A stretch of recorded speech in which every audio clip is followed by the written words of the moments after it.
Welcome to the Asylum. And now, your hosts, Rick Fleeger and Rick Briggs. That's right. Welcome back to the Asylum Fantasy Sports Show. Now a proud member of the Full-Time Fantasy Podcast Network. Check out this and countless other great fantasy sports podcasts over at fulltimefantasy.com, at Fulltime Fantasy on Twitter. And as always, you can follow your boys at the Asylum, asylumfantasysports.com, at asylumfootball on Twitter, and of course, asylumfootball at gmail.com to be part of the show. Time's about up, 24 hours right from right now as we record to get those drafts in. Run over to fulltimefantasy.com, participate in the Best Ball World Championship, a $35 starter league. Head on out. The boys are in Las Vegas right now, Rick. We missed the bus, apparently. We didn't make it out there. Go out there, the 8th Annual World Championships in Las Vegas. Take what you learn here and on the Full-Time Fantasy Network and turn it into some real straight cash, homie. That's right, man. We are Fleeger and Briggs. This is the Asylum Sports Show. Thanks for joining us. One day away from the NFL season kicking off. The drafts are basically over by and large. There's a few late hangers on, but yeah, the mailbag kind of filled up, Rick. We got some questions. And I got a couple offline, too. Yeah, I'll bring in when we get there. So. Super. And, yeah, we've got a lot of things to cover. One or two things happened in the past few days. Just a few. We should probably just talk about the hurricane and politics in your NBA. Yeah, in the NBA, because there isn't a whole lot going on otherwise. So let's get into it. Let's get into the headlines. Of course, we got to start Ezekiel Elliott back in Dallas. 6 years, $90 million extension, $50 million guaranteed. We'll talk about the fantasy impact on this. What was Jerry Jones doing up until now? If this was where he was willing to go, what did we do for the last month? I knew he was going to cave. This takes caving to an entirely new level. I'm glad he did it. He should have done it. But what was with all the posturing for the last 6 weeks if this is where we landed? Yeah, I don't know. I mean, it's just Jerry being Jerry, I guess. But the deal's done, and they should be fine. Look, I'm glad he signed. Don't get me wrong. I just really think that and Todd Gurley's a good example of it. Man, you're throwing a bunch of money at a really precarious asset. I mean, you know what I'm saying? I mean, this is a special guy. And Melvin Gordon, don't get your hopes up. No. Because this is still a special case. Yeah. We talked about this probably a month ago, I guess, when it was first going on, that Dallas really needs Elliott a lot more than the Chargers need Gordon. And I don't think since the 90s when people actually ran the football has a running back been more important to a team than Ezekiel Elliott is to the Dallas Cowboys. So what do we do this week, Rick? Different reports. I haven't seen it everywhere. It's kind of one report getting retweeted over and over again. That there's going to be a limit. He's going to be on a bit of a pitch count, maybe 25, 30 snaps. I've seen it a bunch of different ways. You have any trepidation about – I think you got to temper your expectations. Is there a scenario where you sit Ezekiel Elliott this week? No. I mean, not me. I mean, if I'm invested, you probably got him at least in the second round. I can't imagine any unless you drafted a month ago and you figure, oh, this is going to be a marathon, blah, blah, blah. No, you got it. You got to play him. And even if he gets, 15 to 20 touches and he gets 70 yards and a touchdown and a couple of catches, I mean, that's well worth it. I mean, it's who are you going to put in this place and get a ton more production? Yeah. I think I don't always. Well, I guess I do, okay, because I will say it throughout probably the mailbag and our start sits. Barring injury, barring oddball things, you drafted a guy where you drafted him for a reason. It's week one. Don't get too cute. Don't outthink yourself. Play your studs.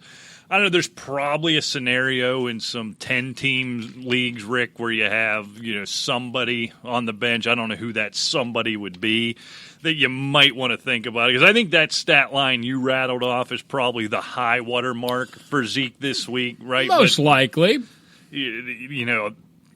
But I wouldn't have the guts to sit him. I really wouldn't. I wouldn't either. Unless I'm in some 10-team league with a bunch of rubes and I have maybe Chris Carson sitting on the bench. Maybe I'd start a Chris Carson over Zeke this week, but I don't know what scenario you wouldn't be starting Carson either. Right. So. And to your point, is once we get to the mailbag, you'll see a lot of the questions. In fact, I would say most of the questions are flex spot positions, right? A quarterback controversy, something of that nature. A couple of trades. All right. Well, moving on from that, Melvin Gordon, Trent Williams, on the other hand, appear no closer to getting deals done. Melvin Gordon, they've given his reps permission to seek a trade. Did you see that crazy trade with Philadelphia sitting out there with Jordan Howard and picks and the Chargers still paying him and all this nonsense? Shocker, that one fell apart. Boy, you talk about if you're the Eagles, why not? Yeah, throw it out there. Yeah. What's the worst you can do? Because again, nobody has any leverage here, whatsoever. The Chargers. You went about taking a hard line, saying, "All right, well now we're not negotiating till the season's over." So it's either Melvin Gordon comes back or he doesn't play. Comes back on his own. No negotiation, no deal. Maybe they can get a trade done.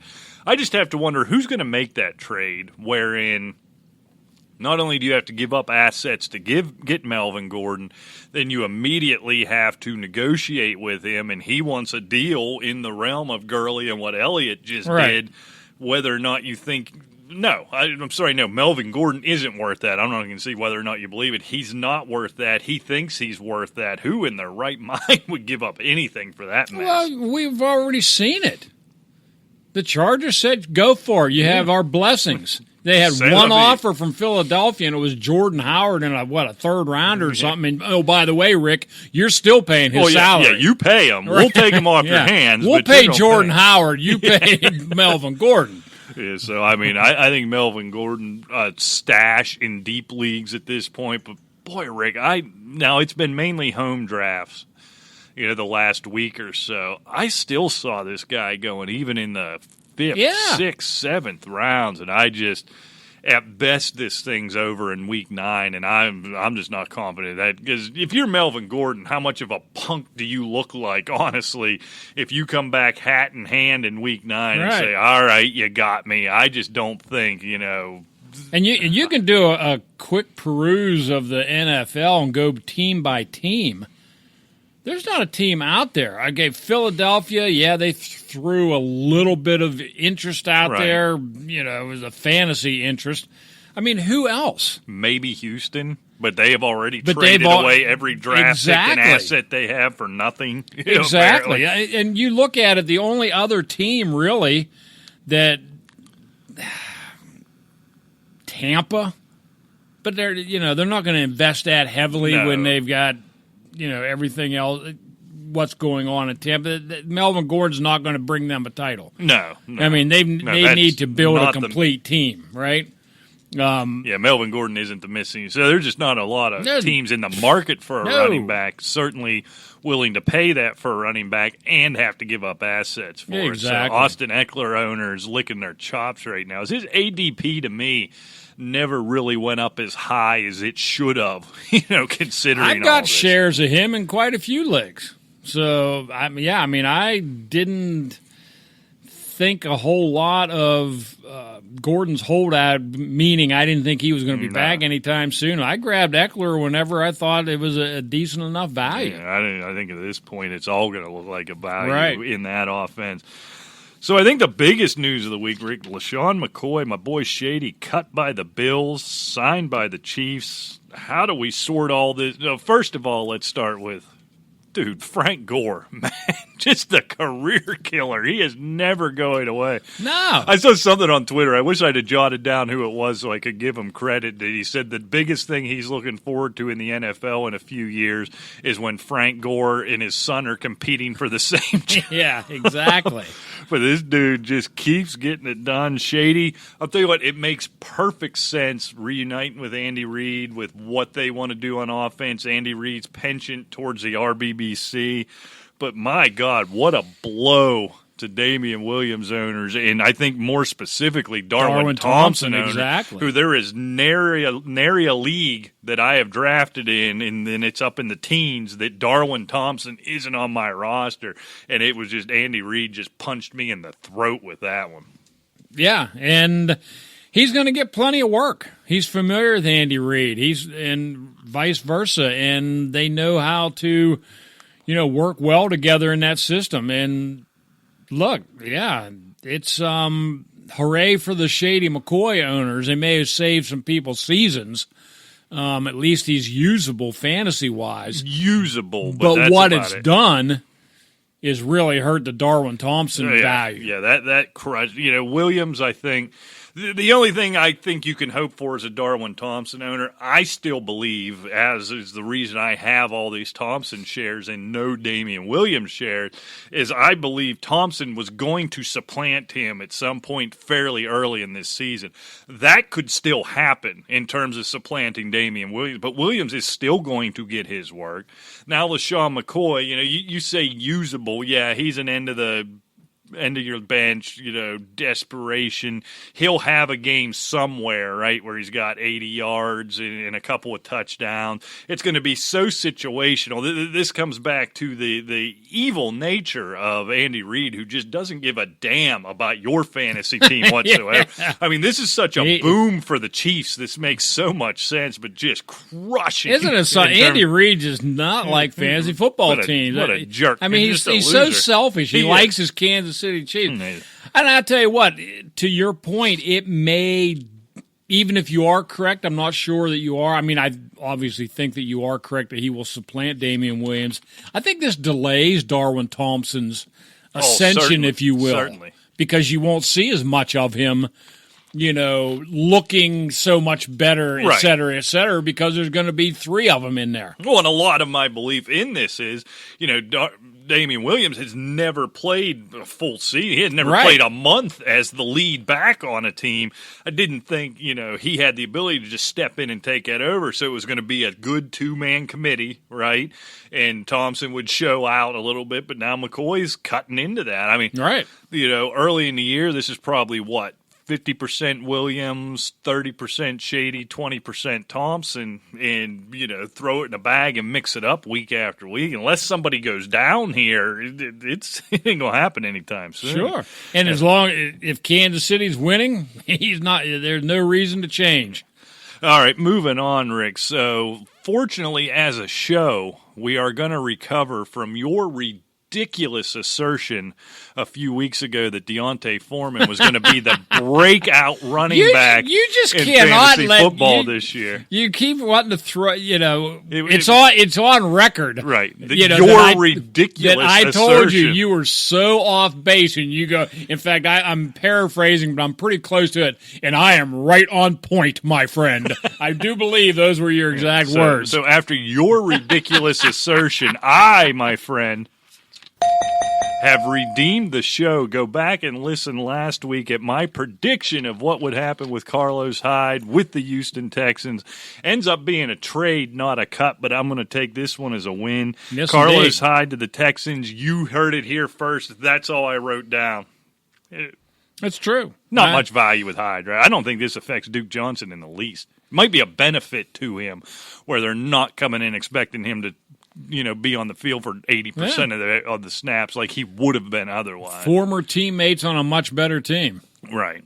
And Hyde, since those few good years out in San Fran, he's just been kind of schlubbing along, and I expect more of that from him. Yeah, he's a schlubber. There's no doubt about it. He reminds you so much production-wise, maybe not in stature and running style so much, but Sean Green. Yeah, just kind of always around. Yeah, he keeps getting jobs. They hand the ball enough. 3 yards in a cloud of suck, man. Yeah. I mean, it's just Isaiah Crowell. A lot of those guys that ran through Cleveland. So, like I said, if anything, I didn't go hog wild as many did with Duke Johnson, after the Lamar Miller injury.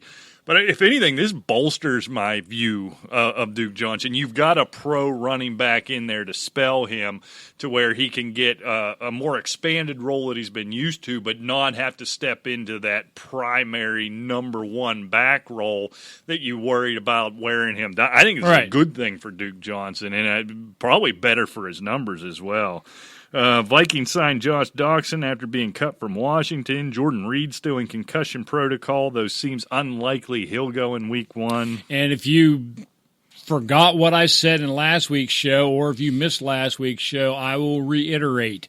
Stay away from Jordan Reed. Yeah, I can't quit him. I have a hard time, but you won't see him on the field. I'm telling you, it's a waste of a draft pick. Yeah, it hurts. A.J. Green's still in a walking boot. That's surprising. Most of the early reports were he's going to be back by week 3. The fact that Who called that one? I tell you what, yeah, man, I tell you, he has had historic foot problems, and this is bad. I think he could be descending like the Titanic. Yeah. I mean, boom, gone. Yeah, I have hopped all over. Not that I broke any new ground here, but probably a round higher than a lot of people. Tyler Boyd this year. I really think he takes that step forward because doesn't it feel like A.J. Green's going to rush this thing back and it's just going to come and go all year? And I don't think he sees the field a whole lot in 2019.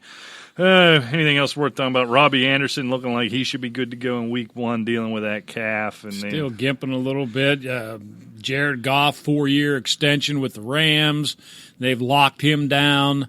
Highest paid player in the history of football, Jared Goff. Yep. It's amazing. It's just amazing for what the running backs have to go through, and almost understandably, just whoever the next quarterback is, it doesn't matter who it is. He's the highest paid player in the history of the league. Let's face it, Rick. If you're a team owner, and let's face it, you're looking at. I'm not looking at any of these people as Ezekiel Elliott or Melvin Gordon or Jared Goff. I'm looking at them as an asset. Jared Goff's going to be an asset for another 10 years, at least, right?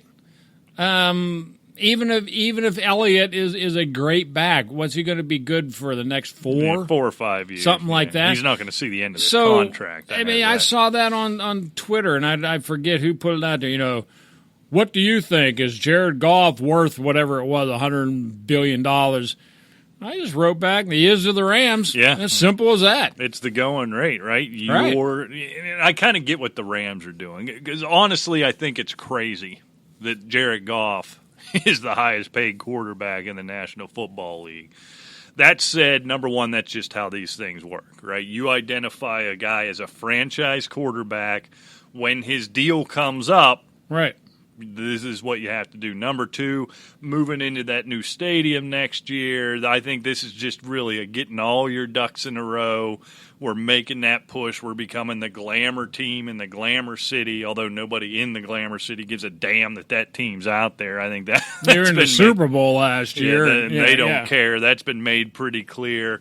So I get you have to do it. I guess you don't end up regretting it with a quarterback. What I thought, the first thought that crossed my mind, I'm just petty like that, is just think, if McVay hadn't ended up back there and Jeff Fisher had one more year, Jared Goff would be backing up Nick Foles in Jacksonville this year.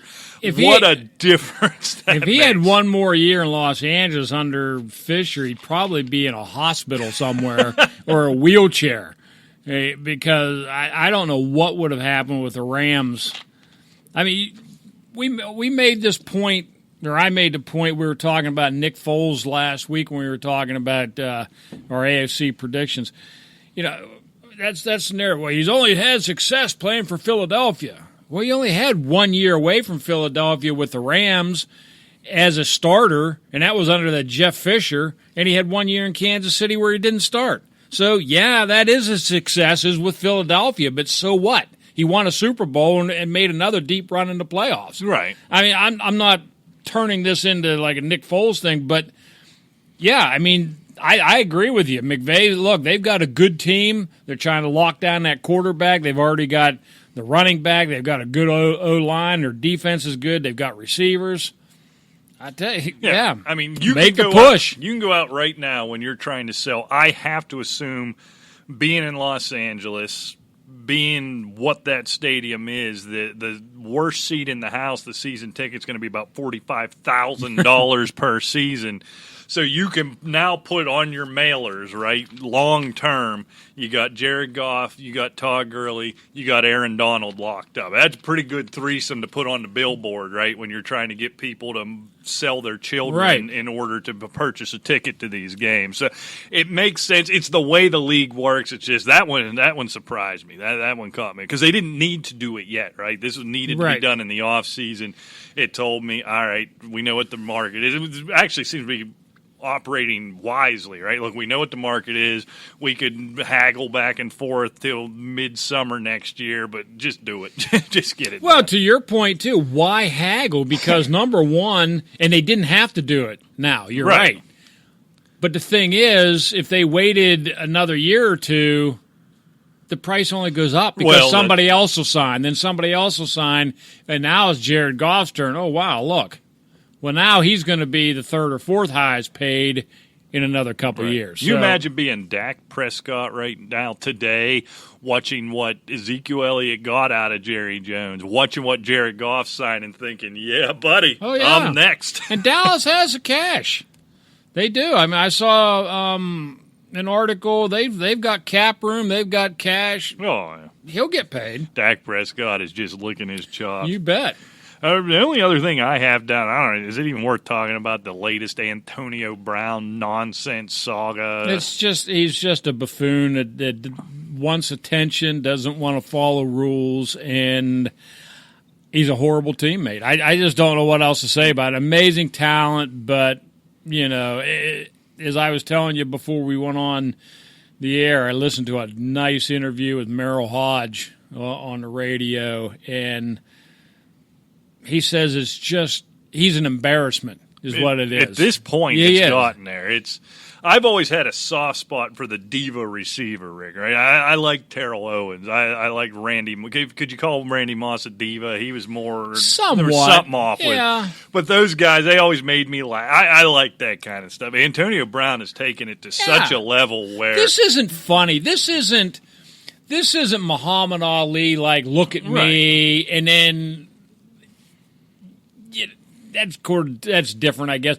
But Terrell Owens, Terrell Owens to a point was that way, but I don't know. I don't know how to really even. It's clinical at this point. It is. There's something wrong with the man, and I honestly believed that.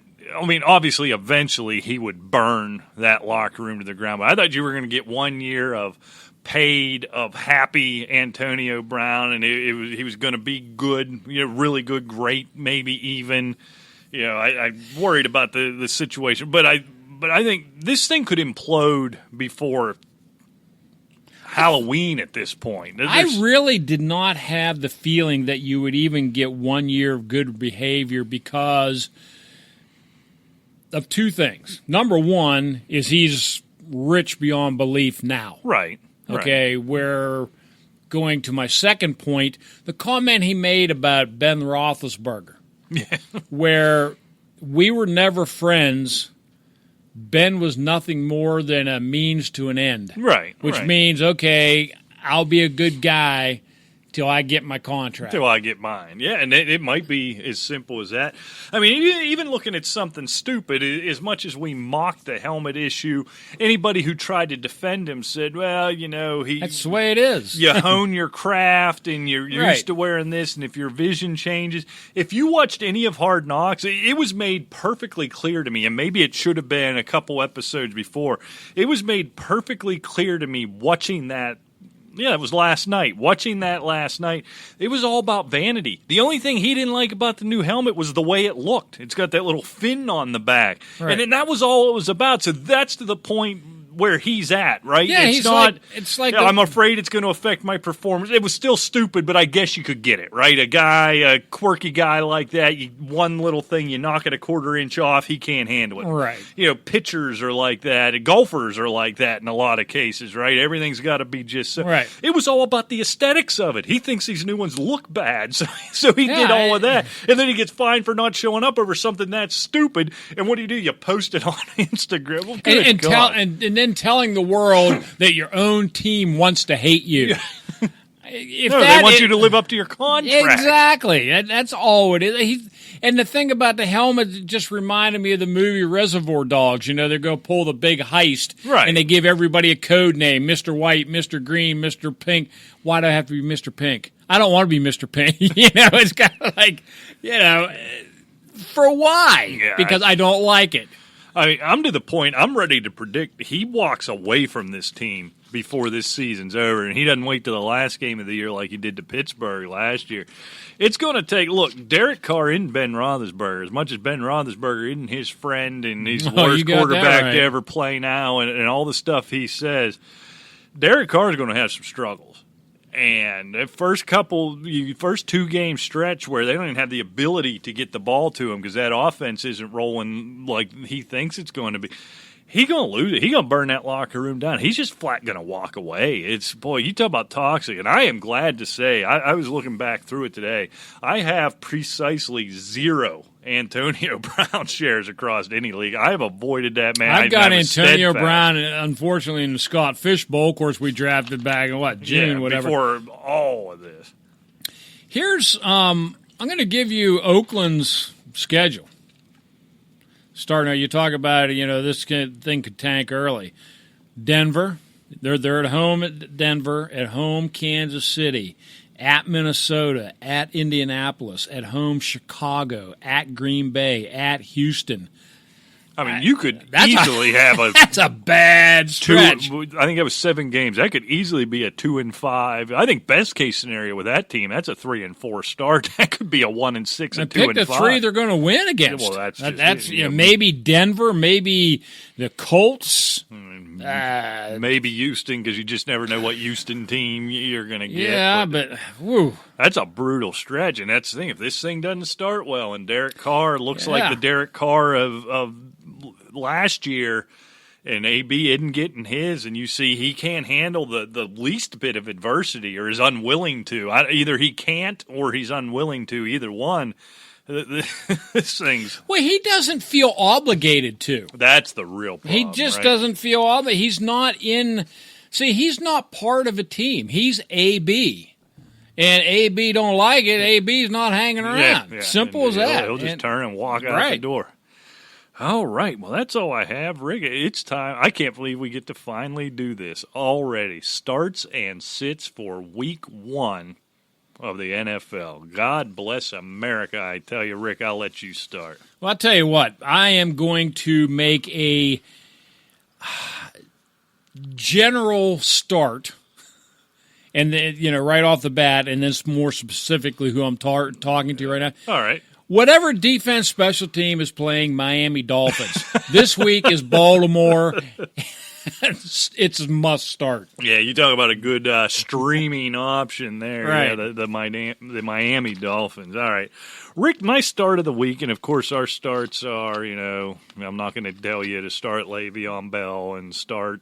Oh, exactly. I'm going to dig deep, try to find somebody, maybe a flex spot, or just maybe somebody you're on the fence about playing. So that's why, Rick, I'm going to go out on a bit of a ledge here right out the gate. We might as well do it. For everything we talked about early in this show, I am going to have Damian Williams as a start this week against Jacksonville. You drafted this guy as your low-end one, certainly your RB2. This may be your best chance to get any value from him. Look, LeSean McCoy knows Andy Reid, but he just showed up in town, right? I think it's going to be pretty limited what you see out of LeSean McCoy.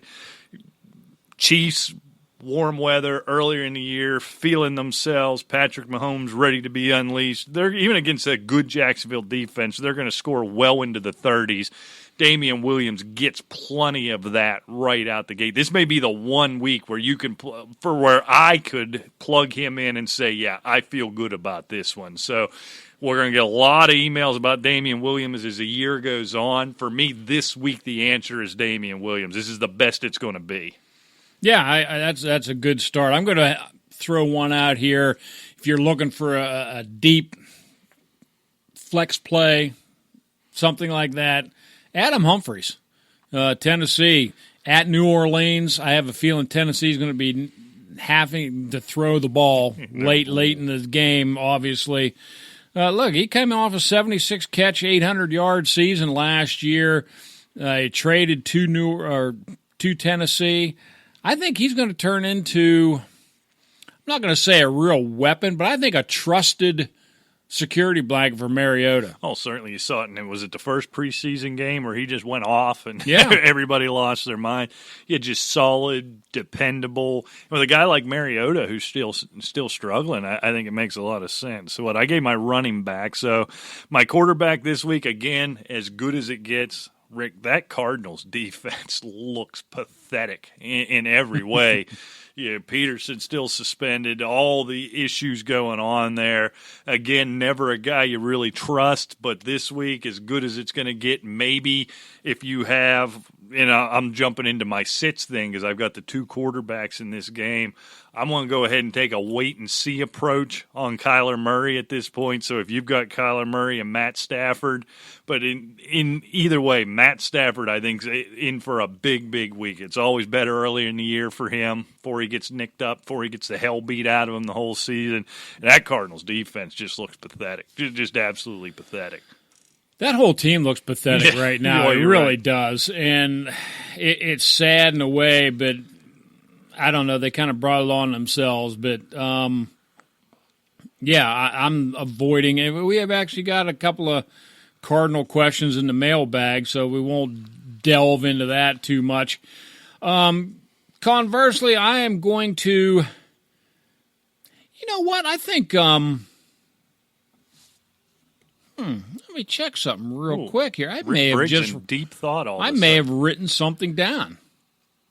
You may have. Well, no, I did. Now that I'm looking at the schedule, it's Tennessee is playing Cleveland. Oh, right. Which still makes Adam Humphries a start as far as I'm concerned. What'd you say? New Orleans. Oh. Yeah. I must have been looking at the preseason or something. But and as usual, I wasn't listening to anything you said. I was just thinking about the next bit of shtick I could throw out there. Exactly. But Adam Humphries against Cleveland, and I apologize there. And so now I lost my train of thought. We were talking about, what were we talking about? Start somebody.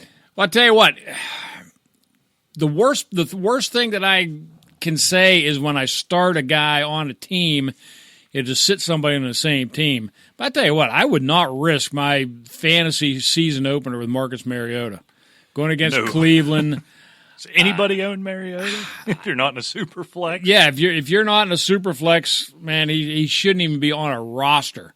And until he starts showing something, I wouldn't even put him on my bench. Last start for me, and this is one you're probably starting him flex-wise anyhow, although there's so many people out there that hate him. Perhaps he's not. So I don't know how much ground I'm breaking here, but I'm excited looking forward to Jarvis Landry this week versus the Titans, Rick. You bring OBJ in, everybody's expecting, you got Baker, you got OBJ. Well, guess what? Tennessee's expecting that too. Tennessee can play defense. Vrabel can coach defense. I just have a feeling if Cleveland's going to win this game, as I believe they're going to, I think, I'll have to go back and look at my picks, that it could be Jarvis Landry kind of settling everything down. All the hype is played. The team's going to be in a frenzy. You got Landry just doing Landry things. 8-yard catch, 8-yard catch. This could be a 7-8 catch type of performance for him, trying to force it to Odell, and Tennessee just not letting it happen. A little bit overhyped, some overthrows from Baker Mayfield. This just feels like the kind of game where a guy like Landry's going to come in and calm it down, and he's going to be the linchpin for that offense, at least in week one. Yeah, I agree with you. And I failed to have a start at running back. You're probably starting him, but get Chris Carson in your lineup against absolutely. the Bengals. I mean, to tell you, it's you should be licking your chops against this Bengals defense because I don't think they're very good. Yeah, they no bueno at all. All right, Rick, let's go to sits. I'll tell you what, let's keep it organized this time around. Let's start at the quarterback. Let's go to the quarterback position. Who is Rick? I already did that with Marcus Mariota. And I did it with Kyler. I did it with Kyler Murray. Okay. Too. Look, we're very disjointed. Yeah. So running backs. Who you sitting at running back? That is the tough one because there's so much hype on. If you pay attention to Twitter and everything, there's so many stories coming out there. Matt Breida is ahead of Tevin Coleman. Right. Should I bench Tevin Coleman? Yada yada. But if I'm going to sit somebody, because there's people out there that believe it, I'm going to have to caution anybody that thinks that Singletary is going to be a must start because he won the job in Buffalo. That's a good one, right? Going up against New York Jets, which is fairly stout defense, but it's probably going to be a low-scoring affair. I can see Josh Allen running around and trying to get the wide receivers and everything involved. I'm not sure that, and with Frank Gore there, is going to get the goal line touches. I'm not sure until I see a few games from Singletary if I'm going to risk putting him in the starting lineup. Yeah. You're talking about an explosion, right, for Singletary after LeSean McCoy got cut, and I think for good reason. But I agree with you 100%, not yet, right? You're walking in, he's a young guy. Basically it's already been said coming out of Buffalo, look, we're just anointing Singletary as the guy right away.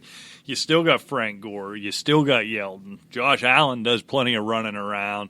I think before this thing's all said and done, I think Singletary might be that guy.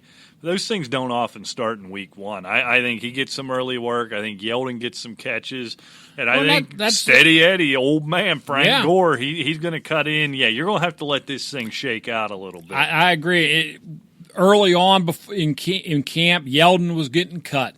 Blah, blah, blah. That's who I thought. I was stunned by McCoy. McCoy's gone. Yeldon's there. Gore's there. Okay? What's Frank Gore? He's your goal line guy. What's Yeldon there? He's a nice pass catching back out of the backfield, right? So that leaves Singletary with limited work between the 20s. Right, yeah.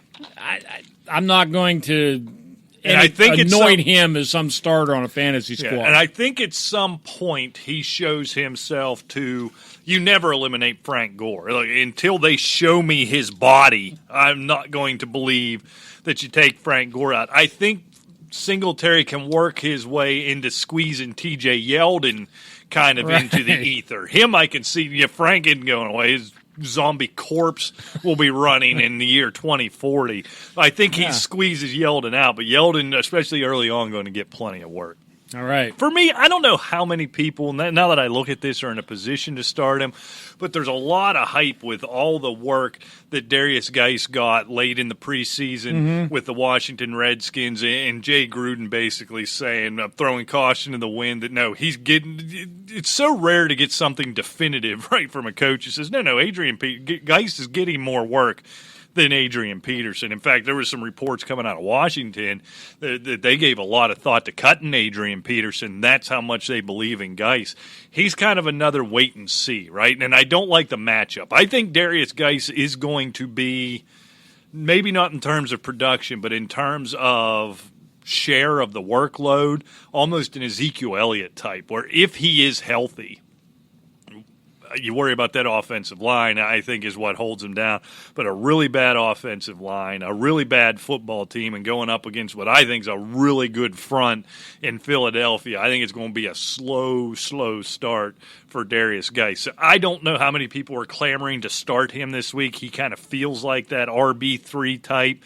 But if you were, take caution this week. I think there's plenty of opportunity for him to work himself into that, but I'm not ready yet. How about a wide receiver, Rick? Who you sitting? This is the tough part when it gets down to wanting to sit a wide receiver because generally when you draft them, you basically have in mind who's your wide receiver 1, 2, 3 if it's a 3 wide receiver league and so forth.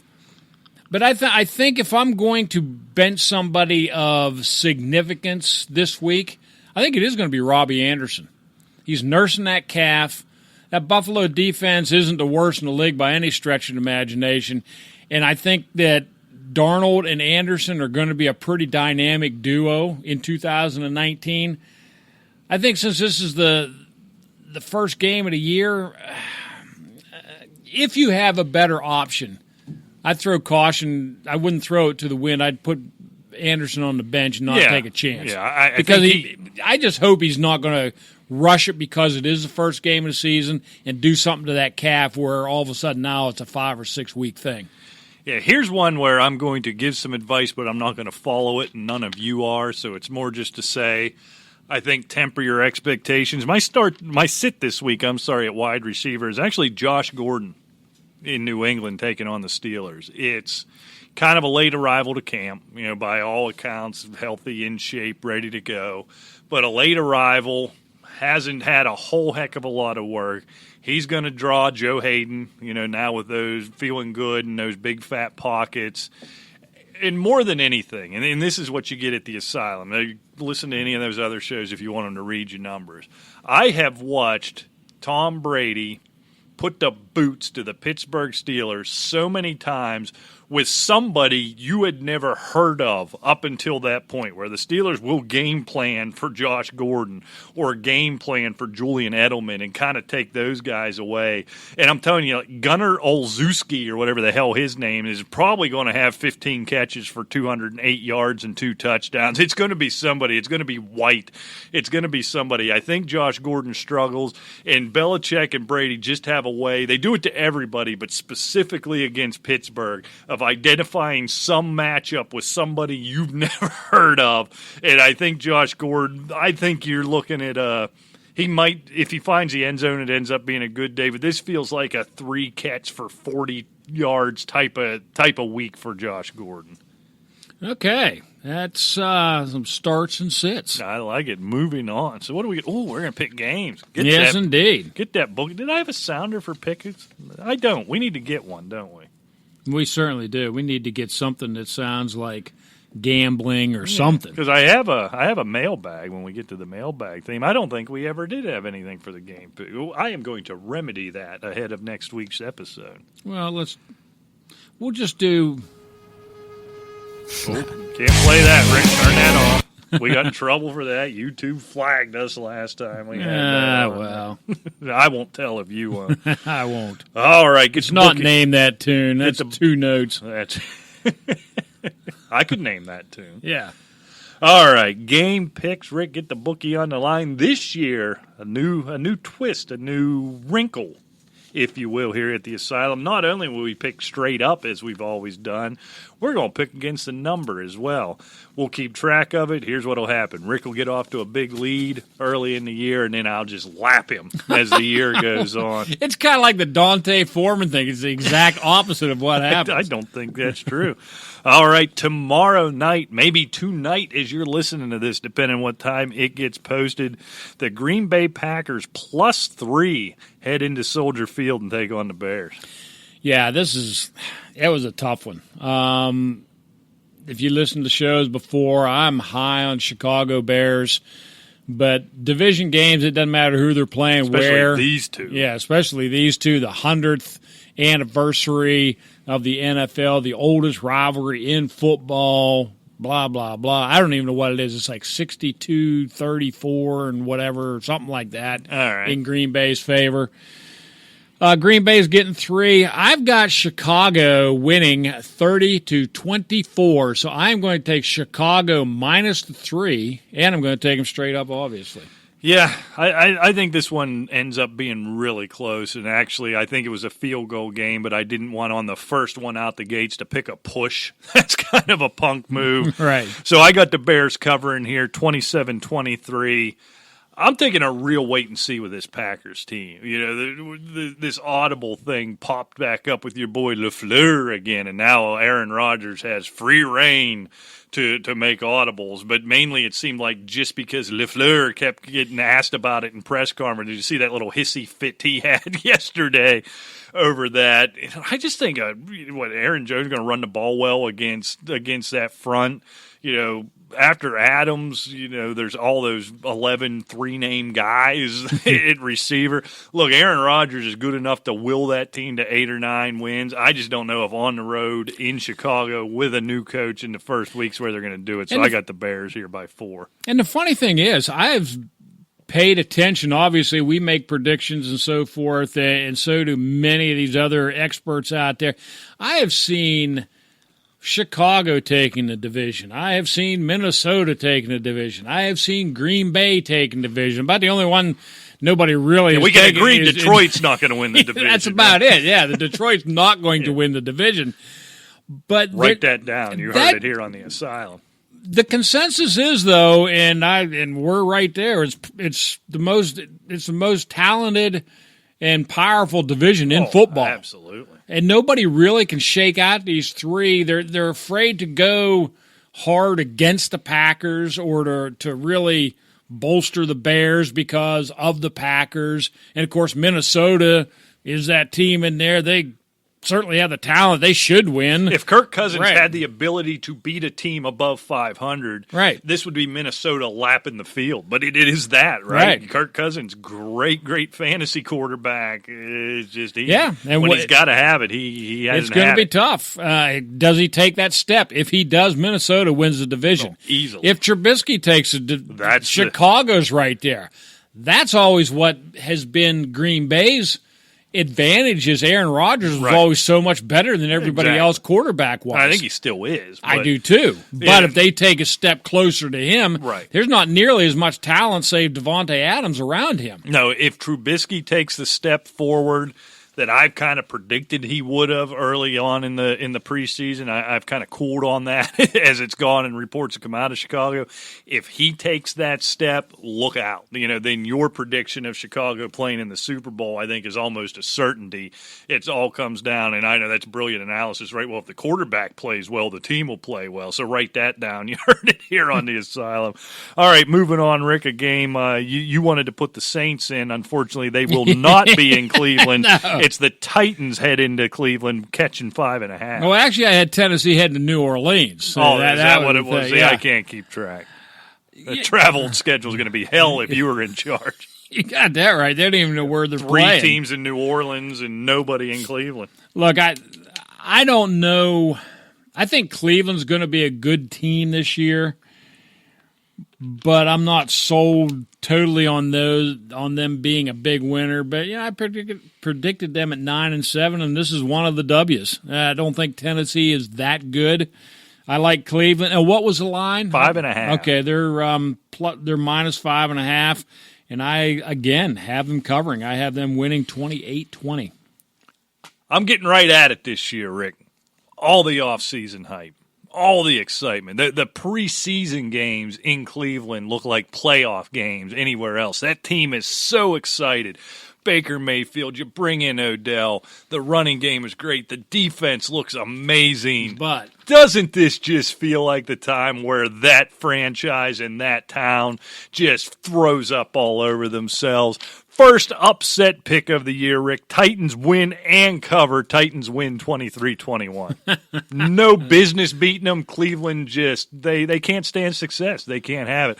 All that excitement, I think that balloon gets deflated real early on. All right. Rick, Ravens laying 7 at Miami. Talk about the easiest money on the board. Yeah. I mean, we're either going to just be laughing at because we got one right, or we're going to have egg all over our face. I have Baltimore winning 37-10, so they cover easily. Yeah, we're there. This is, with Miami, the most earnest attempt at tanking I've ever seen an NFL team take. You see this in the NBA all the time. I feel like you've seen it in hockey. You saw it with the Astros tearing down to rebuild in baseball. I have never seen to this level what Miami's done. Just in the last week, what Miami has done to make sure they don't win a game in 2019. I think Baltimore will be happy to oblige. They win 34-13. And it makes you feel sorry for Josh Rosen, doesn't it? It's like, oh, boy, too bad he was on the Cardinals, because this guy's pretty good. He goes to Miami. Okay, by the way, Josh, now they're tanking for Tua. Where are they going to trade the poor guy next? Right. Good Lord. All right, what we got next here, Rick? We talked about them earlier. The Falcons catching 4 at Minnesota. Catching 4. That is interesting because I have Minnesota winning this game 30-27. So I'm taking Minnesota to win outright, but they won't cover. So I'm taking Atlanta plus the 4. We're starting out where we're two idiots with one brain again. In fact, I have the same thing. Vikings win, Falcons cover. I got the Vikings 29-26, and it should have been 30-27, but I got to make the numbers stupid. Well, yeah, obviously, yeah. Kind of my thing, what I do. Yeah, look, this is what it comes down to, right? Again, Kirk Cousins against a good team. I think he struggles a little bit. So I think this may be the game of the week. I really do. This is certainly in the 1 o'clock slot. I will be honest with you. If Atlanta wins 31-24, it's not going to surprise me. By any stretch. This one, I'm surprised the number was where it's at. I have a feeling that may move. Some money comes in on Atlanta catching that much. All right, Rick, the Bills getting 3 heading to New York taking on the Jets. Yeah, I tell you what, I'm not that high on either one of these teams, and I'm not that low on them. I think they both have decent enough defenses. I think New York has a little better offense. I'm going New York 24, Buffalo 20. Again, I have the Jets winning outright. And actually covering this one, because they're only getting 3. So I am going with the Jets, and I'm going to have them cover the 3. Yeah, I think kind of the opposite. He keeps getting lumped into with Antonio Brown, that being Le'Veon Bell, kind of being the way they both left Pittsburgh. I like the hunger you're seeing from Le'Veon Bell, already politicking his coach. Look, don't put the governor on me. I've had plenty of time off. I'm ramped up. I'm ready to go. I don't like Robbie Anderson being nicked up. Right. They got plenty of weapons up there in New York. I think, again, I've talked about it before. I like sort of that steady progression we saw out of Sam Darnold last year, and I think you see that continue. I don't buy the Josh Allen hype. I don't buy Buffalo plays a pretty good brand of defense, still in good shape in the running game. I think they've done a lot to improve that team. I think they're still a little ways away. I think you see this team improve as the year goes on, but I don't see Buffalo coming out the gates, going on the road, and even keeping it all that close. I've got the Jets 24, as you do, but I got the Bills at 17, so close enough, winning and covering there. The biggest margin on the board, Rick, is the Redskins get 9.5 heading into Philadelphia. Well, I'll tell you what, I think they're going to need more than that. I'm sorry. I think Philadelphia's a much better team. Geis is good, but there's just not much to like on Washington right now, and I have Philadelphia 34, Washington 17. Yeah, look, Washington's going to be abhorrent this year. I mean, they're just going to be awful. I'm just struck by a division game. I almost rigged the number for me to get Washington to cover. Just a division opponent catching that big of a number, just I can't abide by it. So I honestly don't know how this happens.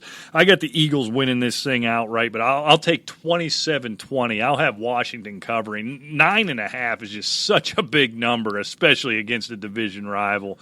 I think you're probably right. I just didn't have the guts as a gambler to pull the trigger on that. I'd probably avoid this one, quite frankly. Yeah, if I was would putting too. Up real money. All right, Rick, the Rams. This is a game to look forward to. The Rams laying 2.5 on the road in Carolina. I like the Rams. I'm not convinced that Cam Newton is as healthy as they're saying. It's a brutal defense, and it ought to be a good game. Don't get me wrong. There's a lot of offensive firepower on both sides. I think the Rams' defense are a little better.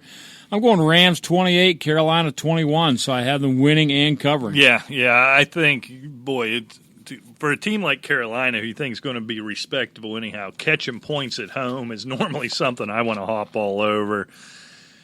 I just think, boy, Cam Newton, he can't be 100%. I think he's obviously good enough to go. I'm not sure he's 100%. If you're not 100%, getting chased around by a refreshed and ready to go, been caged up for 9 months, Aaron Donald just is no bueno.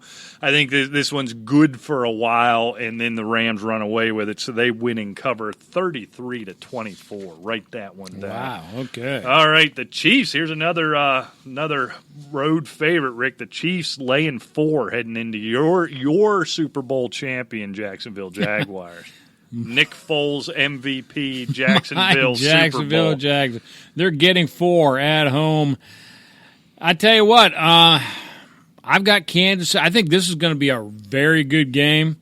I think Jacksonville is really going to stifle them up front to start with. I like Kansas City. I got Kansas City 27, Jacksonville 22, so I've got Kansas City winning outright and covering the 4. Well, you were right about the end of that.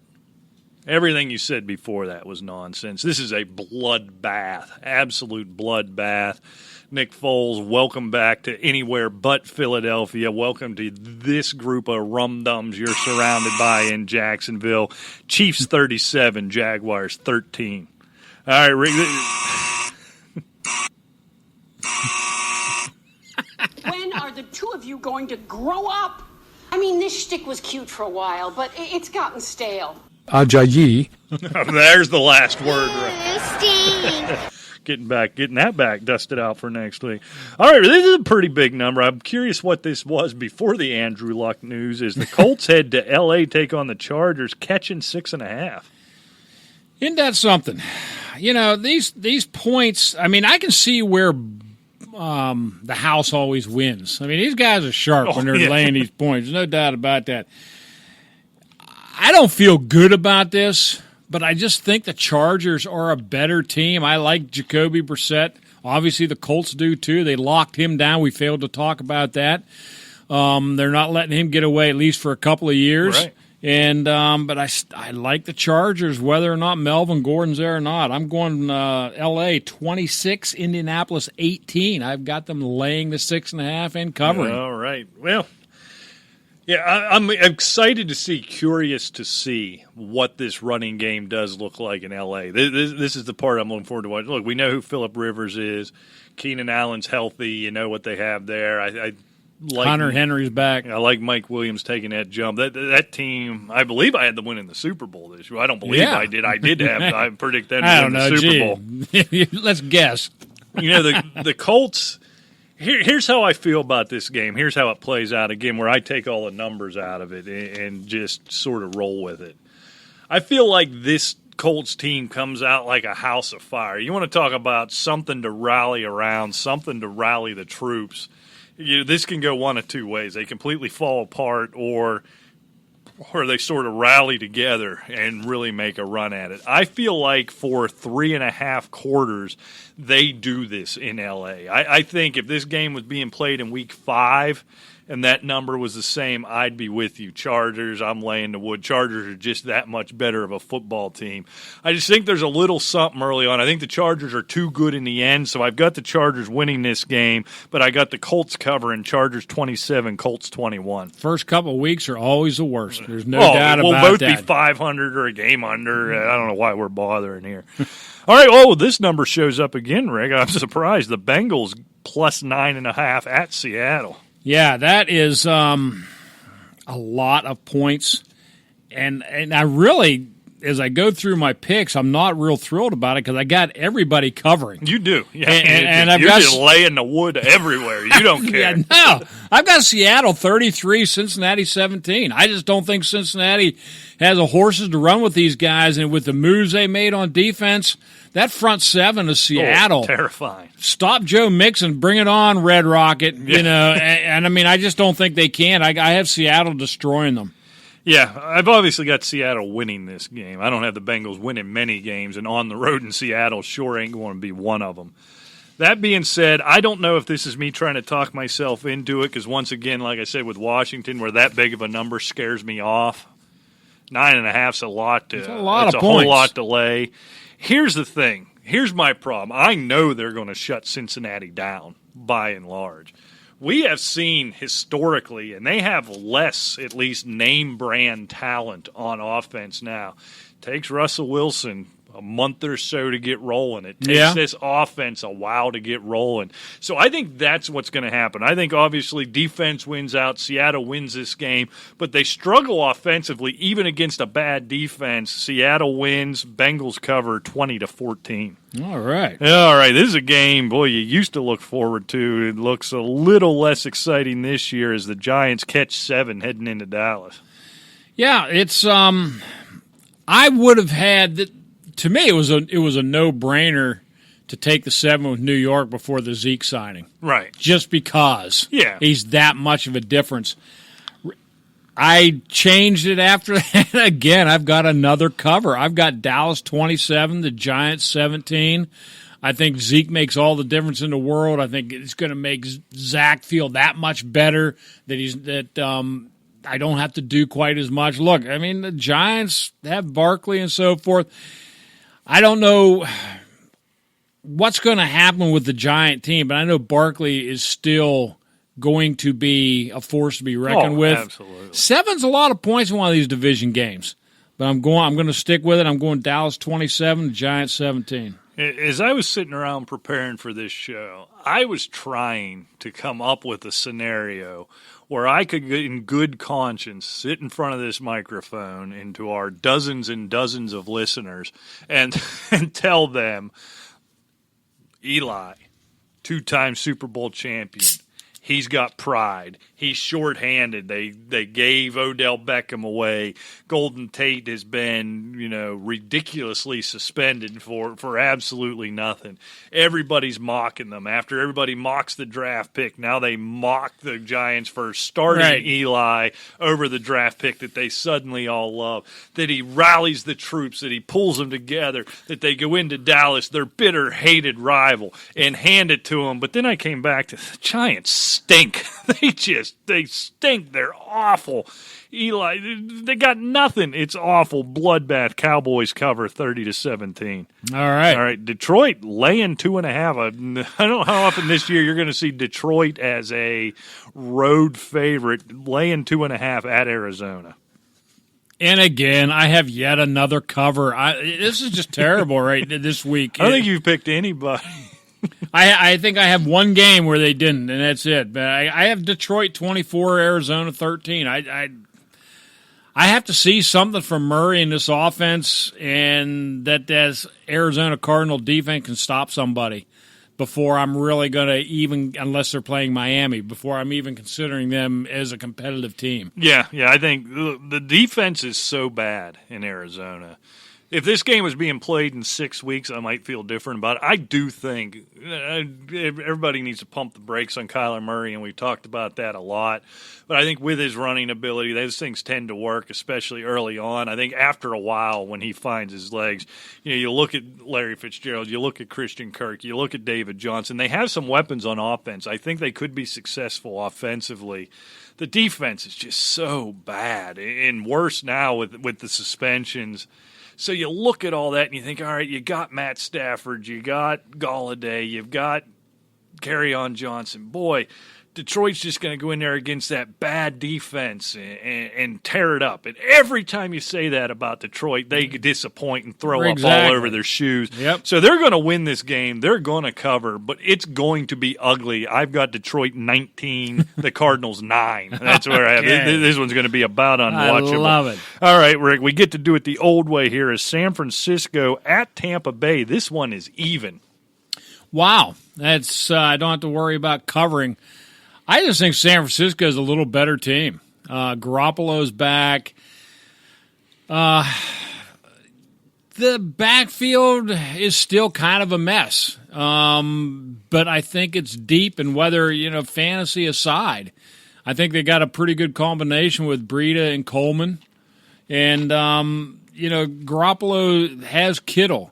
He's got some receivers that are, I can't say that are proven stars, but I mean, Pettis and Goodwin, I think they're more than adequate. Right. And I think you're going to see at least one of them emerge. And I think their defense is a lot better. So I'm going San Francisco 34, Tampa Bay 27. Yeah, I'm not sure about in terms of quality of play, but this might be the most fun game on the board. Oh, yeah. I think it's very unpredictable, but two offenses capable of producing at a high level. I think, you look at Tampa Bay, you got to find 5 or 6 wins for them somewhere. I think early in the year with a healthy, happy Jameis Winston at home, I think I'm going to pick this spot, but this one really is a pick 'em. I agree with Vegas on this one 100%. I'm going to take the Bucs at home 34-31. I think it's not going to be a good game. It's going to be an entertaining game. That's what you like. All right, Sunday night, Rick, the Steelers catching 5.5 in Foxborough. I'll tell you what, I'm high on Pittsburgh this year. I think there's just a different feel for that team. And, yeah, does Belichick have Tomlin's number? You bet he does. There's no doubt about that. But you know what? We see that all the time in the playoffs. We see Pittsburgh beating New England sometimes in the regular season. Right. And there's just a lot of ifs going into New England. Gronk's gone. Is Brady going to start to decline? Yada, yada. Josh Gordon, is he going to keep his head straight and so forth? I'm going Pittsburgh in a close one, 30-28. So I'm taking the points, and I'm taking the Steelers. Yeah. When I look at this game, I think back to that game in December last year and the way it felt. I was in the stadium for that one. The way it felt as a fan base, the weight lifted off the shoulder, and the way a playoff atmosphere and a playoff. It felt like a playoff win, and you could see it in the team, right? The excitement of finally slaying the dragon because it had been so long, up to that point. And you think, I do, with, the addition by subtraction, we've talked about all that. I think the Steelers are a much better team. I think Devin Bush, even though he's listed as a backup on the depth chart, that'll last a play and a half. Sort of what he can do, the weakness now the Patriots have at the tight end position, which certainly hasn't been the case otherwise. I think the Steelers feel like for the first time in a long time they can go into Foxborough and win this game. And let's not forget, they won that other game with Jesse James catch as well that was called back. Yeah. So, I mean, they've developed, more of a winning strategy, I should say, in the last couple of games. That being said, and what do they say? Everything before but is BS, right? That Jesse James game, the game last December, we're in Heinz Field. I don't believe, and you can prove me wrong, but I'm pretty sure Mike Tomlin and or Ben Roethlisberger have not, with a Tom Brady-led Patriots team, gone into New England and won. I think 5.5 is crazy. I get it based on past performance. They always get down by 10 early and stay right in that 10 range. I think that's where this number comes from. I think the Steelers lead a lot of this game. The Steelers stay right in this game, but somehow Belichick and Brady find one more way, or Tomlin makes one more stupid decision, as he tends to do, trying to outthink Bill Belichick. So the Patriots win 31-30. So Steelers cover, Patriots win. There you go. All right. Monday Night Football, Rick, if I could turn the page here, as I don't remember. The Houston Texans getting 7 heading to New Orleans. Not Tennessee, Rick. The Texans heading to New Orleans. I want to make sure we're talking about the Houston Texans, not the Tennessee Titans. I'm glad you told me that. But I'm taking New Orleans. I think it's going to be a very close game. New Orleans does not like to lose in New Orleans. I'm going to Saints 28. I'm going to Houston 26. So the Saints win, but Houston covers. Texans cover. Wow. Yeah, I'm not buying it. Houston, I think I have them winning that division almost by default with Andrew Luck stepping aside. New Orleans, you want to talk about a team, a fan base, a city ready to explode after the way it ended for them last year. I think the Houston Texans pay the price in week 1 for that ridiculous no call in the NFC Championship game. I think they get one late to keep it somewhat close, but the Saints winning cover 27-17. In a game I personally guarantee Rick Briggs sees not 1 second of because of what time it's going to start. The Broncos are even heading to Oakland for the late game on Monday night. That is the one I've been waiting for. and I'll be drinking coffee and staying awake to watch that game. That's a damn lie. And what was the line on that one you said? It is even, okay. I'm going Denver and a squeaker. I've got them 27-24. It's a division game. Look, we love to mock Oakland. I don't think they're going to be as bad as everybody wants them to be with the Antonio Brown shtick and everything going on. And Denver, I don't know. I'm not a believer in Joe Flacco either. So it's going to be a tough one. I think Denver's a little more talented on defense. I'm taking them 27-24. Yeah, I think that's what it comes down to, right? It just feels like this thing's already ready to implode in Oakland, and I think this is a good place for it to start. I think it's a close game. This second Monday night game's never good. It's always ugly for some reason, probably because it always involves Oakland. So I expect that to continue. I think the Broncos find a way, but a very uninspiring game. I got the Broncos 24-18. All right. All right. You know what it's time for now, Richard. It is the mailbag time. You've got mail. asylumfootball@gmail.com, at asylumfootball on Twitter, or if you know me personally, you can just text me as 1, 2, 3 people did this afternoon, so we'll work those in. But, Rick, let's go to the paying customers first. You got it. We have one here from Bryce is his name, and I'm nervous about my flex spot in a PPR. Who would you start? Balaj, Penny, or Sanu? Ooh. What is this, a 16-team league? Good Lord. Not much to choose from there, Bryce. Looks like Drake's going to go. I think you need to start listening to the Asylums to get draft strategies down a little ahead of time. I suppose this is Penny, right? I mean, as much as I love Carson, I think he gets plenty of work. Sanu, you're kind of waiting around for a touchdown. Balaj is definitely out. Yeah. I guess it's Penny. If it's PPR, I could see where you could make a case for Sanu, but I'm going to go with you. I'm going to start Penny because I don't think it's going to be all the Chris Carson show. No. And if they get up big, like I think they just might, I mean, a little, opposite of what you're thinking, Penny will definitely get some work. And let's not forget, I just don't think he's going to be that successful at it. Chris Carson's a guy I'm high on. You mentioned him earlier. No a guy doubt. we're both high on, a guy who's gaining steam the way he finished the year. Let's not forget the high draft pick the Seahawks used on Penny. I think they want him to work out. He's going to be given opportunities, and playing against the Bengals is a pretty good opportunity, right? So I don't like any of those. Sanu might be the safest play. He's going to catch a couple of balls. He's not going to give you the donut. But I think you're higher upside there, and if those are your options, it's Penny. I'm not going to question myself. It's Rashard Penny. Yeah, okay. Hey, before we move on to the mailbag, Rick, one thing we did forget to mention because it just happened today, Tennessee put Ryan Suckup on the IR, picked up Santos. So if you're not aware of that, I mean, Suckup's always been a nice little kicker to have if you're in a kicker league and so forth to have. So just bear that in mind. All right. Okay, this one here is from Paul. And Hello, Paul. It's pretty straightforward. Latavius Murray or Tevin Coleman? That's a tough one. This early on, I'm going to have to see what Murray's usage is in New Orleans. It's easy to assume it's going to be that Mark Ingram usage where they were both standalone running backs. I'm going to play it safe in week 1. I'm going to see it to believe it. Look, I know Breida's listed as the one there in San Francisco. I think Coleman's the guy. I think it's a 65-35. This is based on nothing, just gut feeling and Shanny and him coming over from Atlanta and being in that system.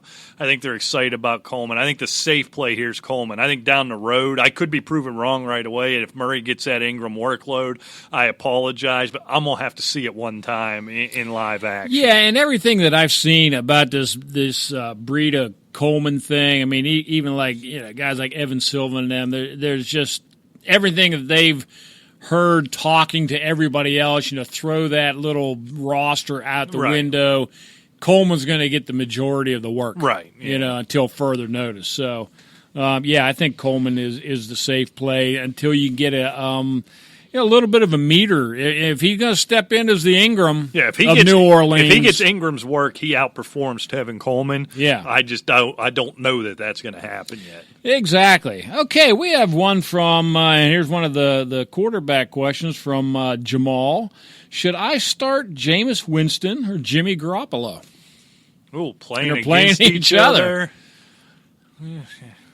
Jameis is a safer play. Garoppolo sat out an entire year, looked real bad early on in the preseason. Going to take him a little while to get his sea legs. It sounds dumb to say, but I think Jameis Winston's the safer play there. Yeah, I mean, I don't really know what to say, to be honest with you. I have San Francisco winning, scoring a lot of points. They're not going to just run it down Tampa's throat. They could. Well, it's possible they could. I don't know if they want to, but they could. Winston can probably get more with his legs as well. I'm just really risk-averse in week one. Yeah. I mean, I would go with Winston, too. I think that's a safe play. I mean, if you have those two guys, we know you waited till late in your drafts to take quarterbacks. I'm certain you took Jameis Winston before, so that's always the fallback, right? We can always fall back on that. Draft plus start your starters. You drafted them as a starter, although you probably drafted them consecutively in rounds 15 and 16, but I stand behind it. All right. Okay, Tracy says that I need one wide receiver and one flex in PPR. So get your little pencil out. Yeah, this is the first time I've had to go to the pencil. Yeah. Right. One wide receiver and one flex. Wide receiver flex. And it is PPR. Yes, it's PPR. All right. James White. Okay. Anthony Miller. Okay. John Brown. Frank Gore. Michael Gallup. Gore and Gallup. All right. Well, White's a no-brainer. So I guess he fills the flex because I'm taking a wide receiver, right? Everybody else is wide. So that eliminates Gore. White, I think he's the guy, the X factor when New England ultimately beats the Steelers. He's the X factor. He's the tight end. He's that guy. So James White, lock him down. So this comes down to Anthony Miller, John Brown, Gallup. Brown I'm not interested in. This comes down to Miller, Gallup. Week one. You know what? Give me the rook. Give me Anthony Miller here. I think Gallup, don't they have equal ceilings, I think, in week one. Yeah, they're both number twos. I like the rook, and I want a guy playing Thursday night. I want him a little more root and interest. Give me White and Miller. Okay. All right. I mean, I'm certainly White is the no-brainer. And once again, that's the order you drafted them in. So. Right. I go with Miller. I love Miller. I've got stock in Miller and quite everywhere. A few. Yeah. So I'm going Miller as well. Okay. Do we have the old tear it down sound effect? Ooh. Already? Let's see. Where did it go? No, we got a trade offer. Blow it up. Yeah, man. Okay, Mikkel wants to know. There's a trade offer. Mikkel, really? McCall. His name's Michael, and he's just being cute. Mikaal. I don't know. Mikaal. That's not a word. Listen, Mike, your name's not a word. Enough. Why do I do that? Then he's never going to write in again. I don't know why you do We've talked about this a lot. I mean, you do have editing ability, at least. You have no editing skills on your mouth, but at least you have it on the computer. Yeah, but I'm not going to do No, that takes too much time. It's a terrible name, Mike. Go by Mike.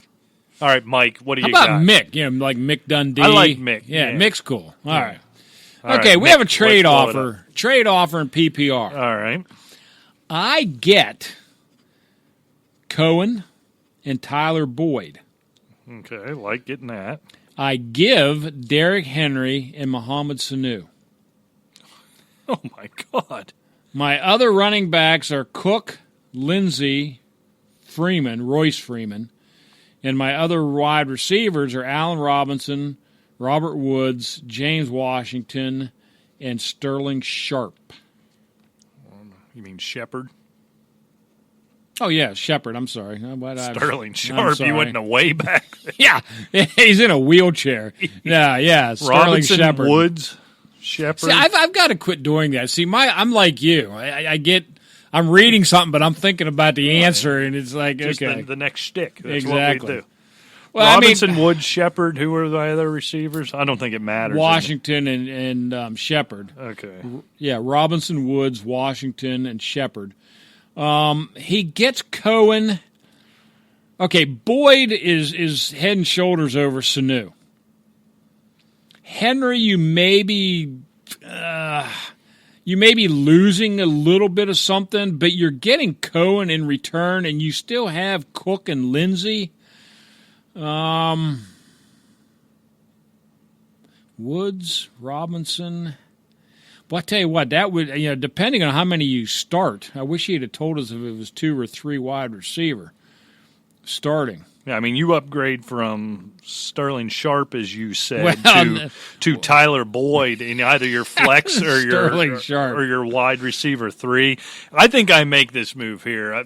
Derrick Henry, I'm not willing to buy it just yet. So if I got to go in there, Cook, and then stream Lindsey Cohen based on the matchups, how all that shakes out, I'm happy to do that. I'll make this deal just to get Tyler Boyd. I think the A.J. Green thing we talked about at the top of the show, I think extends out. If I can get Tyler Boyd and all I have to give up is essentially Derrick Henry, I make that move. Yeah, I look. The only way we're going to be wrong on this is if Derrick Henry freight trains like he did the last 2 or 3 games of the year all year long. Yeah, and that's the thing. He can't. Right. He won't. He refuses to. I agree. And look, you have Cohen and you have Lindsey plus Royce Freeman in case one of those two gets hurt. Right. I mean, you should be fine. Yeah, you're covered there. To get Boyd, to put Tyler Boyd in a flex or put him in a wide receiver 3 position based on where you started, I think we actually thought about it too much. That's a no-brainer. You're right.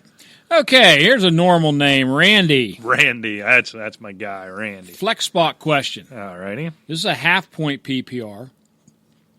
Shady McCoy, Devontae Parker, Paul Richardson, or Mike Williams. We can throw out Richardson and Parker in my book.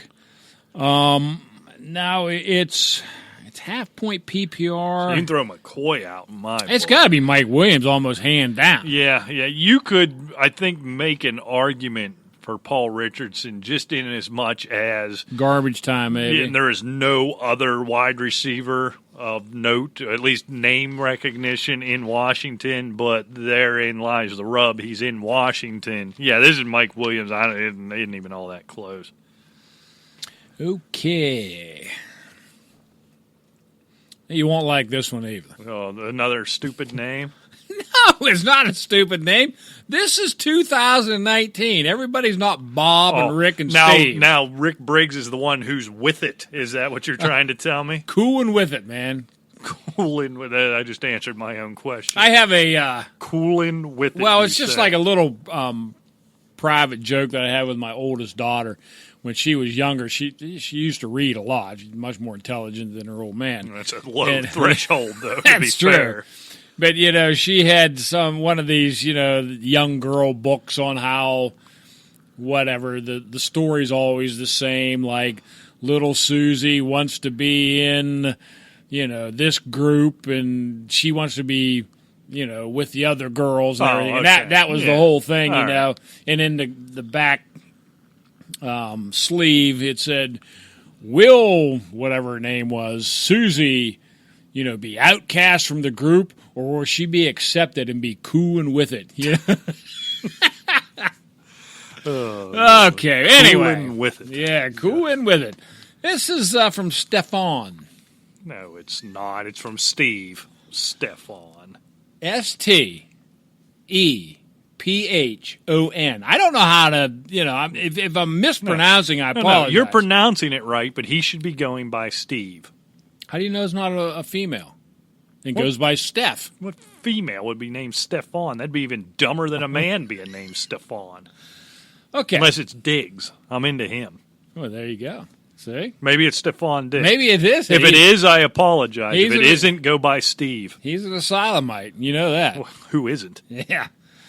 Okay, Kyler Murray or Eli. I was all in on Murray. Now I am second-guessing my choice. It is a 2-quarterback league, and I already have Breeze. Oh, okay. Okay, because I was going to say it was going to be, and I think it still is easy. It was going to be easy, Kyler Murray, because, hey, you went all in on him. If your backup is right. Eli, you got to stick with it. Being in a 2-quarterback league, being that you have a legitimate one starting, I'm going to go with Kyler Murray here on the off chance he's Cam Newton and is going to set the world on fire in week 1. Right. If this was your... Of course, Eli will light the Cowboys up for about 325 and 3 touchdowns. I mean, he's certainly probably, in reality, more likely to do it. But being your second quarterback, I think you... Well, here's what we know. The ceiling is way higher on Kyler Murray, right? The floor exactly. Maybe even or lower. Eli might end up outperforming him, but in this scenario, play Kyler. Don't panic just yet. No, I agree. I mean, I think this is – and all the talk coming out of Arizona, they can't wait to cut loose with this offense. Right. They showed nobody anything during the preseason, blah, blah, blah. It will be interesting to see what they have. I'm not – all in on a 5'10" quarterback in this league anymore. I mean, look, Fran Tarkenton was 6 foot tall, and we thought he was little 45 years ago. Right. But I go back. Here's my hesitation with Kyler Murray in going all in on fading him as I want to do.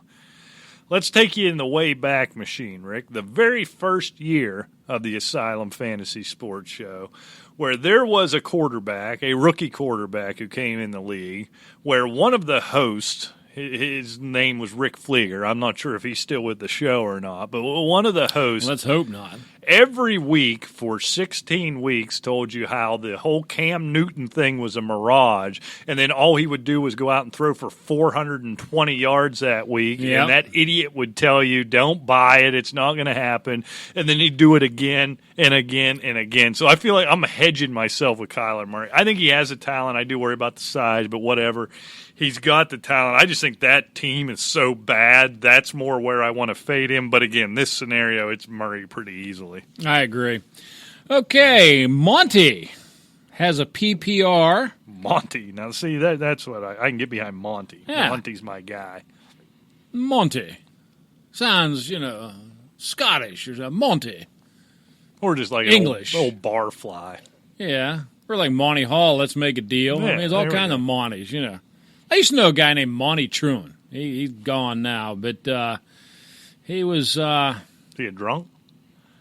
Well, Monty would put it away. That was good. I like it. Yeah, see? Good basketball player. Yeah. Good softball player. Basketball, he was tough to defend because, man, when he went up for a shot, buddy, you better be exhaling if you got near his armpits. I played against a few guys like you didn't want to defend them. No, you didn't want so to. bad. No, that's a good defense. I like it. It was. Okay, Robbie Anderson or Calvin Ridley in PPR? This is one that's going to plague old Monty, I think, a good bit of the year. This week it's Ridley. You got the question marks around Robbie Anderson. I think in my full season rankings, I actually have Anderson finishing ahead of Ridley, but we're still worried about the calf. It's going to be slowed anyhow. Ridley, I think that's going to be a good game up there in Minnesota. I think Ridley, we saw how much he likes spending time in the end zone. I think this one's pretty easy this week. I think it could get complicated week to week. This is one I think Monty's going to email this question in 13 times before this thing's all said and done. Yeah. But so the answer this week's Ridley. Yeah, I agree. Take a little bit of a wait-and-see approach to Robbie Anderson. I hate to see calves, things of that nature. Before the season starts, the soft tissue injury. Yeah, exactly. I hate to see that. I mean, if it was like I don't know, even if a finger, Yeah, they'll tape it up. He'll still yeah. catch the football. Yeah. But this thing, calf or a thigh or and a they quad. could say he's all right. He could go out. He could run one route. Right. And, never mind. We're not good to – now, again, that could happen. Anybody could tear anything, hurt anything, break anything. But to hear that, I think that concern really, really exists, right? You go out. How many times have we seen that? He tried out that calf in pregame. He's feeling good. He goes out and runs one route, and nope, wasn't ready yet. That's it. Okay, we already covered this, but and Sammy, if you're going to give us a question, give us some information. I saw where Matt Breida is listed as a starter for San Francisco. Should I bench Coleman? Well, who in the hell are you going to play? I mean, tell me. I don't know. Yeah. If you're going to put in Carlos Hyde, no. Right. If you're going to put in Chris Carson, yes. Yeah. So, but in a vacuum, no. He's going to play. Yeah. He's going to get the majority of the carries, Sammy. I think he's going to be a pretty safe play throughout. I'm not going to say he's going to be wide or running back one numbers by any stretch of the imagination, but I think he's a pretty safe play as a running back 2 or a flex.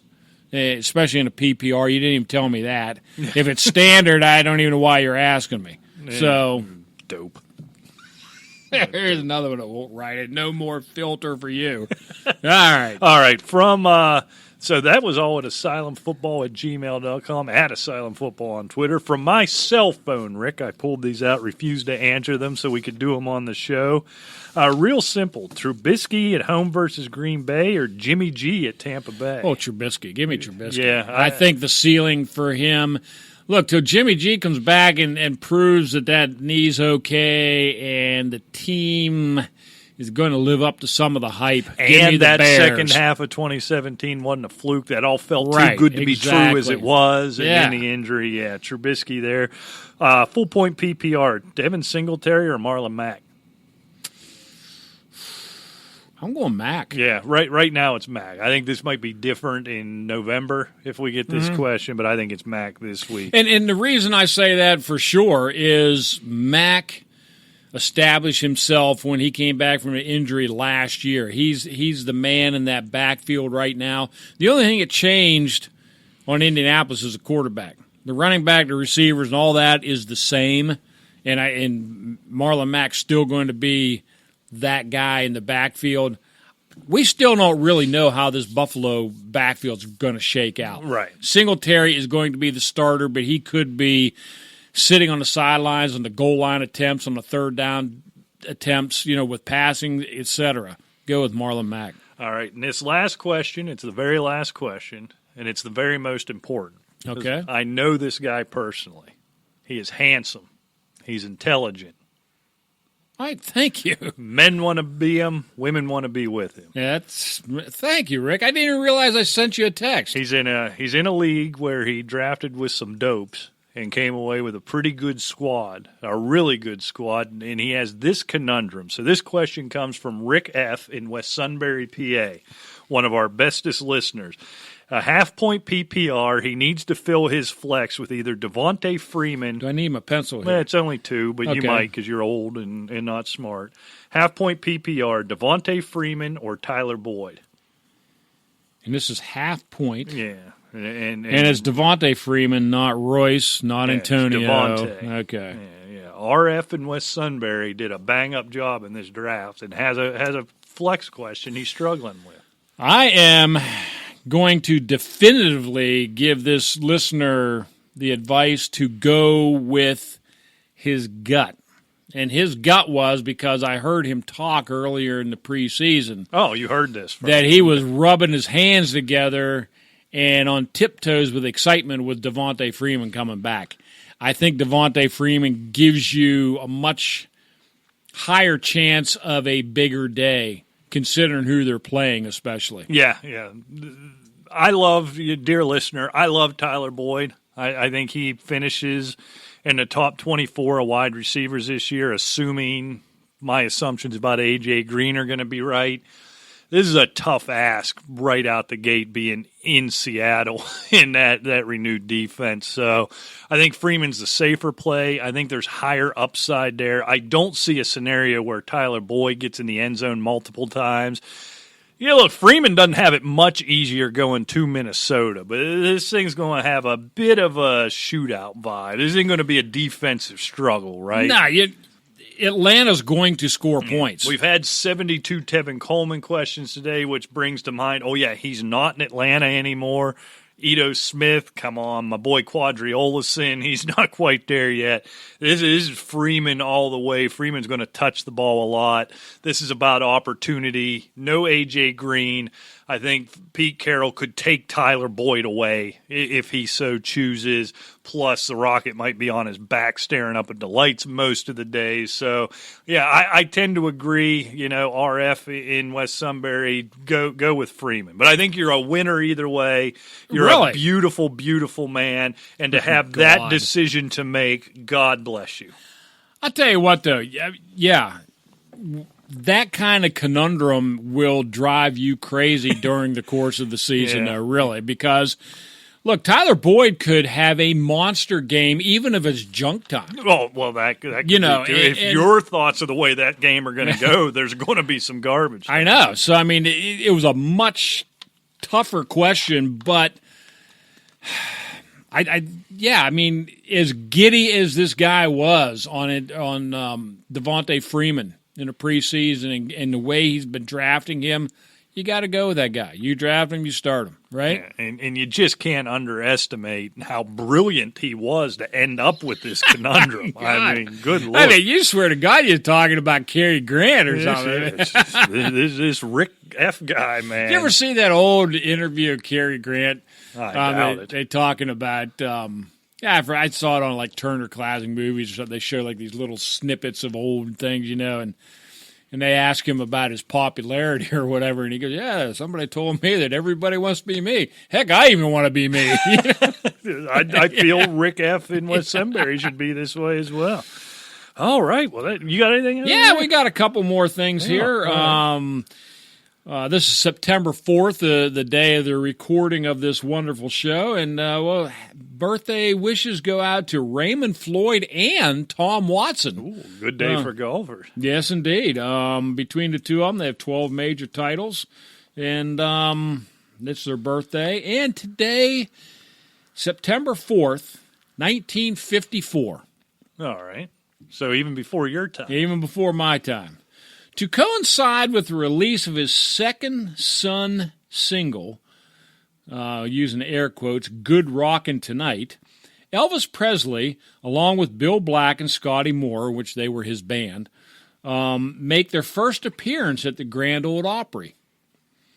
Audience reaction was so poor, the Opry's manager, Jim Denny, suggested Elvis go back to driving a truck.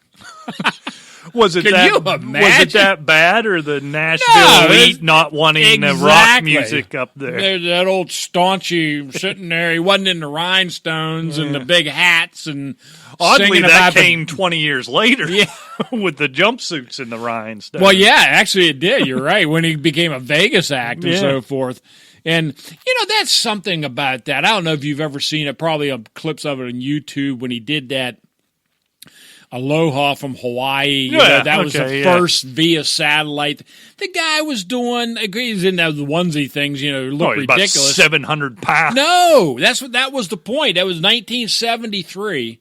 And he was up there doing karate kicks and, in great shape. 4 years later, he was bloated and dead. Yeah. It was amazing. It'll get you quick. Yeah, it does, man. Get you quick. No doubt. All right, is that it? That is it, man. All right, well, God bless America. Thanks. A little programming update. So pay attention next week. Starting next Wednesday, we will post a show. We'll redo our headlines, recap the week before, all kinds of fun frivolity. We're adding a second show, come out on Friday night with your game predictions, your start sits in the mailbag. Maybe a little quicker show, a little briefer show, so you don't have to fast forward through all our nonsense to get to the picks. You can hit right to it. So make sure you're watching for that Wednesday and Friday. Check it all out, fulltimefantasy.com, at fulltimefantasy on Twitter, and you can always keep up with your boys at Asylum Football on Twitter, asylumfootball@gmail.com if you want to be in the mailbag and have me tell you what a wonderful, wonderful name you have and just what a special little flower you are. Good luck this week. Thank God football is back and we can stop chucking and jiving here all the time. We can actually talk some football. Till next time, good luck this week. We'll see you. Take care.